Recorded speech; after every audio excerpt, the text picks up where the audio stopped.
It all started with what was supposed to be a simple act of kindness, a father helping his young son get his first vehicle. But what began as a hopeful purchase would, years later, explode into a courtroom drama filled with bitterness, unpaid debts, and strained family ties. This wasn't just about money.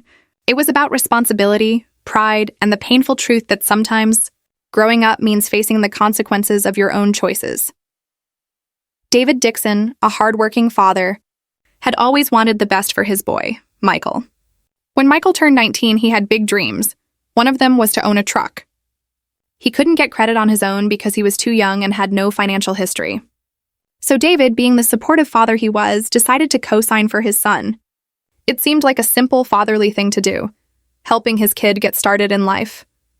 Michael drove away in that shiny new truck, proud and confident, never imagining the weight of what his father had just signed for. For about 2.5 years, everything seemed fine. Michael had his truck, he was working, and life rolled on smoothly. But then things began to fall apart. Michael stopped making his payments. Maybe it was bad luck, maybe irresponsibility, maybe both. But the truth is, the truck was repossessed. At the time, Michael was just about 20 years old. He thought the worst was over when the truck was taken away. But what he didn't realize was that debts don't disappear so easily. Years went by, almost 7 of them. Then one day, in July of 1996, David got a letter in the mail. It was from a lawyer representing the finance company that had handled the truck loan. The letter said David still owed nearly $4,400, money left unpaid after the truck was repossessed and sold at auction. The company was ready to sue him if he didn't start paying. David was stunned. He had believed all these years that the matter was long settled. Still, to avoid a lawsuit, David agreed to make monthly payments of $200. But what hurt him most wasn't the money, it was his son's reaction. When he told Michael about the debt, expecting at least some sense of responsibility, Michael shrugged it off. "It's not my problem," he said. Those words cut deeper than any financial loss ever could. When the case came before Judge Judy, the courtroom was filled with years of tension and emotion. David sat quietly beside his wife, Michael's stepmother, who had married David back in 1989.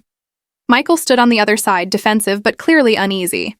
What began as a case about an old car loan soon turned into a window into the complex dynamics of a fractured family. Judge Judy started breaking down the story piece by piece. "So," she said, "you're telling me this truck was repossessed in 1989 and you heard nothing from the credit company until 1996? David nodded. "That's right, Your Honor, we didn't get a single notice until that summer." Michael interrupted, insisting he had once received a letter saying the truck had been sold for more than what was owed. But when Judy asked to see the letter, he didn't have it. "That was 9 years ago," he said. "I don't keep those records." His father's wife stepped in with a stack of papers, letters from attorneys, payment statements, proof of the repossession, trying to show how long this debt had haunted their lives. She couldn't hold back her emotions when she mentioned the grandchildren. "Our grandkids' Christmas presents are still sitting at home," she said, voice trembling. "They never got them. All because of this." The courtroom grew tense. Judge Judy raised her eyebrows. "Why haven't your father and stepmother seen their grandchildren?" she asked Michael. He sighed and shifted uncomfortably. "I told my dad he's welcome to come by any time," he said flatly. But when Judy pressed further, it became clear there was more to it. "He's welcome," Michael said again, "but not her." "Why not?" Judy asked sharply. "Because," Michael replied, "this is all because of her. This is what she does for a living. She sues people." The stepmother gasped. "That's not true," she said. But Judy wasn't impressed by the accusation. She wanted facts. "Come on," she said. "Give me more than one-word answers. Why do you think this is all about her?" Michael mumbled that his stepmother had other lawsuits going on, implying that she was the one stirring up trouble. He insisted that if it were just between him and his father, they wouldn't even be in court. His stepmother immediately fired back, saying that wasn't true, that they had tried to reach out to him and the kids for years.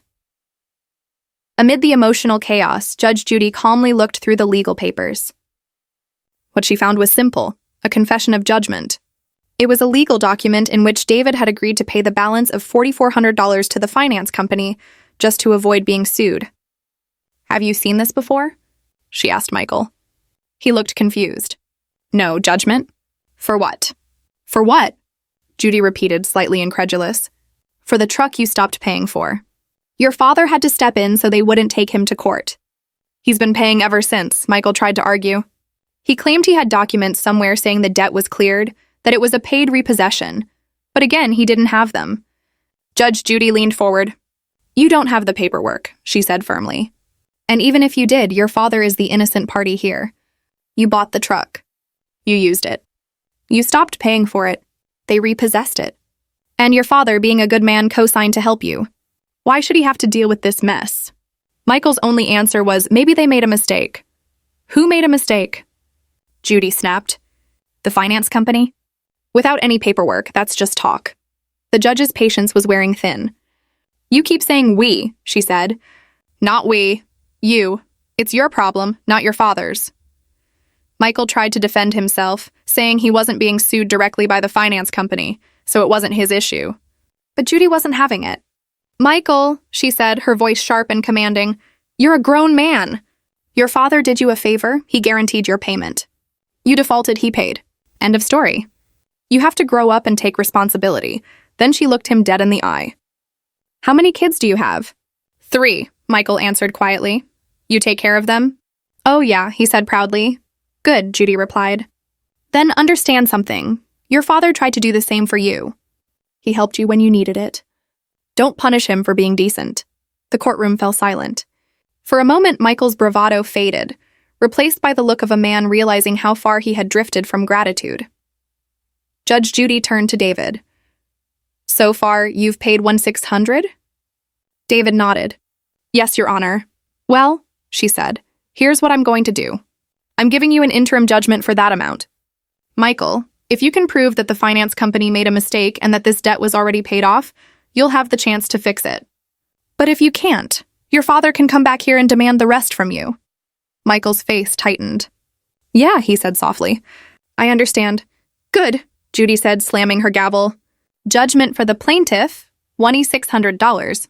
That's all. The sound of the gavel echoed through the courtroom like the closing note of a hard lesson learned. Outside the courtroom, the tension lingered. David and his wife gathered their papers, relief mixing with sadness. For them, this wasn't just about winning $1,600. It was about a son who had forgotten what loyalty meant.